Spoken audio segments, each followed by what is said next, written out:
أعوذ بالله من الشيطان الرجيم بسم الله الرحمن الرحيم الحمد لله وكفى ثم الصلاة والسلام على عباده الذين اصطفى وبعد السلام عليكم ورحمة الله وبركاته أراي مسيب إجول بتد بالإسلام kala ka wawɗo wonde hoore adna o musidɗo mon Abdallah Diallo Brixel salmini on salminago l'islam salminago yimɓe aljanna ka aljanna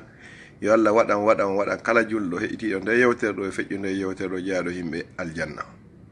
Mi andintina ɗo maako goto mon e laaɗo sallllahu alayhi wa sallam ɓe maaki ɓay ko ɓe maaki ko ballihu anni walaw aya yettinane lan hay sayi ko yeru embere aya goto ko hadis hombono mi faalete andintinde ɗo hoore an mi andintina musidɓe julɓe tedduɓe kala ka ɓe waawi won kon ko wiyete haqqe julɗo e dow julɗo musidɗo makko. Ko wiyete haqqe ko hunde tawata sa jonnitari lan ka aduna ɗo a feƴƴoyta yowmal qiyamati mi hettare ko ɗum wiyete haqqe. Ko ɗum si goɗɗo inni joni mi accidima e Allah wata jaɓu ɗum ko ya eto regilon ka aduna ga ko adi on hewtoyde laakara fiyon ɗum laakara ton koye moƴƴi ma ɗi wona e rewede ma e moƴƴi makko ɗin. Si tawi moƴƴi ɗin ala haray ko bakkato on tigi kon ƴettete rondeɗa yaha yiite jahannama kanko yaha aljanna haray yo Allah dandu en. Jonnon musidɓe julɓe tedduɓe haqqeji ɗi no woodi façon ji tati. No woodi woɓɓe ɓe joganiɗa hara ko haqqeji tati joganiɗa ɓe. No woodi woɓɓe goo ɓe joganiɗa hara ko haqqeji ɗiɗi. No woodi woɓɓe goo hara ko haqqe goto si tawi on kawtiri donc haqqe kawtal ngal. No woodi kawtal joma mo joganiɗa haqqeji tati.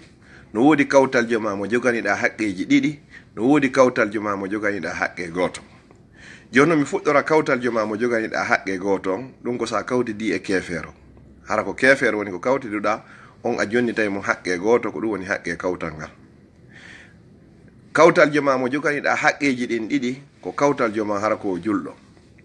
Donc a jonnitay mo haqqe kawtal ngal ha gayna jonnitamo kadi haqqe julɗo yagal ko woni hakkundeji moɗon kon. No woodi goɗɗo goo kawtal joma mo joganiɗa haqqeji tati ko hombo woni on komo kawtiduɗa hara ko on siɓɓe ko on enɗam a jonnitamo haqqe kawtal ngal jonnitamo haqqe diina kan jonnitamo kadi haqqe enɗan ɗan. Jonnon nelaɗo sallallahu alayhi wa sallam ɓe maaki haqqe julɗo e nder julɗo musidɗo makko ko piiji 5 e filla yegoɓe maaki ko piiji 6. Haqqe arana on iza laqitahu fasallim alayhi sa fotti e makko haray ko ya hiwromo sa fotti e julɗo musidɗo ma haray ko ya hiwromo ko waajibi e hoore ma ya hiwromo ko ɗum Allah subhanahu wa ta'ala yewti ka deftere makko wa iza huyyitum bi tahiyatin fa hayyu bi ahsana minha aw rudduha. So on hiwrama haray onon kadi hiwrite ko ɓuri moƴƴude ko ɗum woni haqqe arano on iza laqitahu fa sallim alayhi wa iza da'aka fa ajibhu si o noddima kadi haray ko ya notomo so invitima e jombere ma inde boobo ma ɗum weli foti tawata hina ko lundi Allah e nelaɗo Allah sallallahu alayhi wa sallam ko harmi ala ton haray woni ha wajibi e hoorema ko ya noto noddano ɗum ko ɗum woni haqqe ɗiɗamo. Wa izastan sahaka fansahahu so laaɓanima reedu kadi an kadi ko ya laaɓanmo reedu so yi joni ella no sutima ma hiɗa wadde goɗɗum o noddima o laaɓanima reedu haray ko ya jaɓu ko laaɓanma kon haray reedu wona ya darir ɗon façon goo ko on ɗo woni haqqe tammo. Wa iza atisa fa hamidallaha fa shammitu si o iili kadi o yetti Allah haray ko ya du'anomo si tawi julɗo o iili ha o gayni himo du'a wi'ugol alhamdulillah haray kala wonɗo ɗon e julɗo kadi innanamo yarhamukallah kanko o iiluɗo on o rutta hon ɗum o inna yahdikumullahu wa yuslihu balakum ɗum ɗo kadi haray ko haqqe makko o julɗo ɗo e dow julɓe musidɓe makko luttuɓɓen ɗo woni ɗi 4 son fotti ko ya hiwromo so o invitima ko ya yahu so iili kadi haray ko ya du'anomo. Wa iza marida fa uduhu so nawni kadi haray ko ya ndaroymo kadi si tawi o nawni haray ko a yahu ndaroyamo haray ko haqqe makko e dow ma kadi. Wa iza mata fatba janazatahu si tawi kadi yehi non nawnar nden heƴari yehi ha o feƴƴini haray ɗo kadi waɗɗike hoorema ɗowtugol haray fure on hande kadi haray ko ɗi haqqeji ɗo woni haqqe julɗo e nder julɗo musidɗo makko. Mi fillitoɗi iza laqitahu fa sallim alayhi sa fotti e makko hiwromo wa iza da'aka fa ajibhu si tawi o noddima kadi ko ya notomo wa iza atisa fa hamidallaha fa shammitu so iili o yetti Allah du'anomo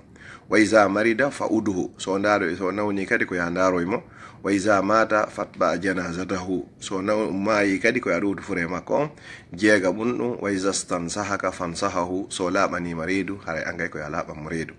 haray no musidɓe julɓe tedduɓe si goɗɗo nawni a yahi a ndaroyimo foti ko bimbi ndaroyɗamo foti ko kikiɗe malayka ɓen du'andomo ha kikiɗe sa yehi kadi ndaroygol nawnuɗo hiɗa jooɗi kadi ka woni ɗon fodde hiɗa jooɗi ɗon no fota wa sayi koye wenduji yandu e wenduji aljanna woni ko jooɗiɗa nelaɗo sallallahu alayhi wa sallam e makki kadi si tawi kadi goɗɗo yehi ndaroygol nawnuɗo mo hani nande mo la ba'sa tahurun inchallah o janganama o duwa ɗo ma o inna honno as'alullah al aliya al azim rabbal arshil karim an yashfiyaka nde laabi jeɗɗi nelaɗo sallallahu alayhi wa sallam maki sa ndaroyi nawnuɗo a janganimo o duwa ɗo si tawi tun hara hina wonkikin arana bi isnillahi haray o dikkay mi fillito du'a on as'alullah al aliya al azim rabbal arshil karim an yashfiyaka de laabi jeɗɗi hara ko yasoni to hina kanko yo nano innanamo kadi la ba'sa tahurun inchallah ko nawnuɗa ɗo ella ala e muɗum ɗum ala ɓay woni e bakkatu ɓayne laɗo sallallah alih sallam e maki julɗo haysi tawi joni ko bullal woni ko yuymo tawi harimo gumɗini Allah haray ko bakkatuji makko woni ko fukkira kadi telen ɗon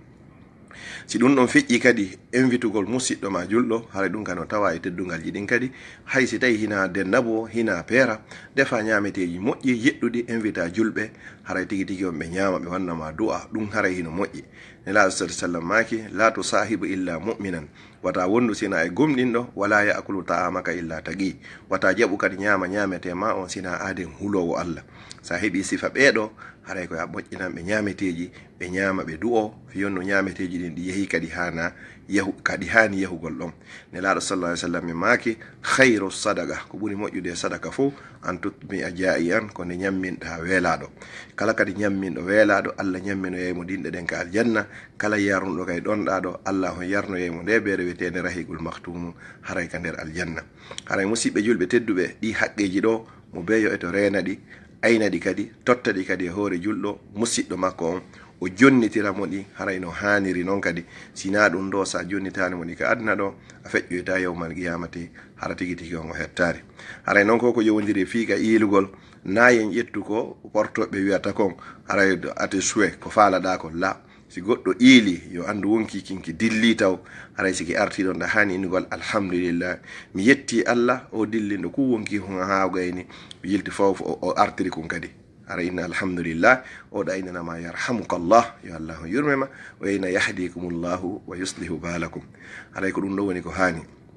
si tawi noon o iilinde wotere wiyanamo ɗum so o iili ɗiɗi wattanamo ɗon si tawi tammi wattanamo ɗon ka feƴƴiɗo wo haray hannde kadi ko honno innanoytamo ko shafaka Allah haray yo Allah on dikkine saabu haray neɓata hara woni hannde kadi hara ko nawnare mi toriki Allah subhanahu wa ta'ala on yo Allah o newnan en wawen tottugol ɗi haqqeji wonɗi e hoore meɗen e julɓe musidɓe meɗen ɓen yo Allah damdu en e